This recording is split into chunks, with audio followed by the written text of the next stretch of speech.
today we are going to add some paint and some snow to our beautiful polar opposites drawing that we made last time. The first thing I did here is I'm using a white oil pastel or white crayon to draw some secret snowflakes. If you draw an X and then a plus through the X, so if you just draw a bunch of lines that cross each other at one point, then that is a really easy way to make a snowflake.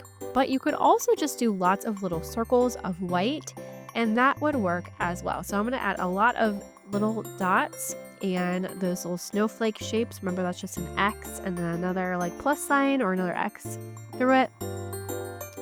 I can get fancy if I want, but these are secret and they're going to show up in just a moment when we start painting.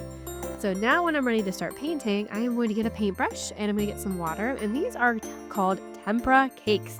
They're a lot like watercolor paint. So if you just have watercolor, you can also use watercolor as well. And tempera cakes work the same way. They're dry, they're sleeping. But when you add the water, you can wake it up and give it a little massage to get that color going. And there we go. You can start painting directly on top of your white crayon or oil pastel. And there are your secret snowflakes. How cool is that? So I am going to make sure that I remember my paintbrush is a ballerina. It's dancing on its tippy toes. And I'm going to take different shades of blue and just fill up the sky around my gorgeous polar bear with his fuzzy hat.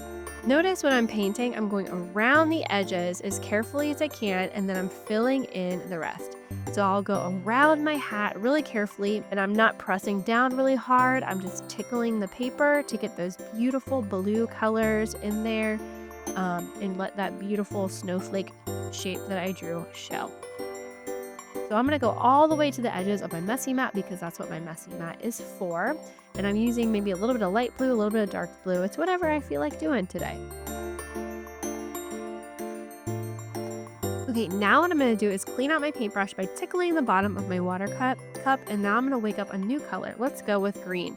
So I'm going to massage the green, get it wet, and then use the tip of my paintbrush to carefully paint around the edges of the area that I'm painting. So if I'm painting this part of the hat, I'm going to go really carefully around the edges first and then fill it in.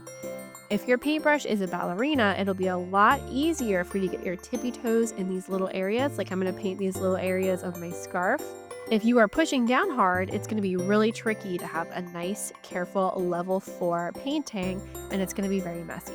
So now let's clean out our brush, maybe get some red, and we'll fill in the fuzzy areas. And I'm going to go ahead and fast forward here. Notice as I'm working that I'm cleaning my brush every time I want a new color so that my colors are not mixing together.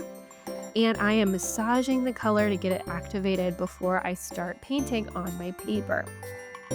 I can use any colors I'd like, except I know that I want my polar bear to be white, so I'm not going to paint my polar bear and leave that fur nice and white.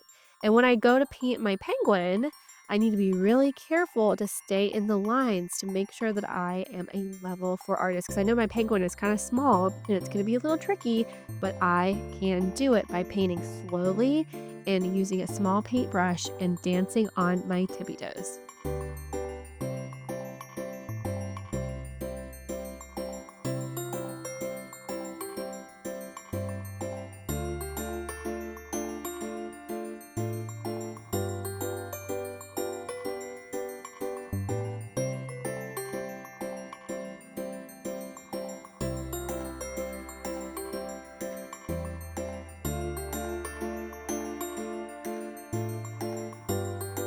All right, so that is my beautiful painting, polar opposites painting, and I'm gonna let this dry. When it dries, I might add some rosy cheeks on my polar bear and penguin, but that is all for today. I hope you had fun painting your polar opposites painting with tempera cakes or watercolor, and I'll see you next time.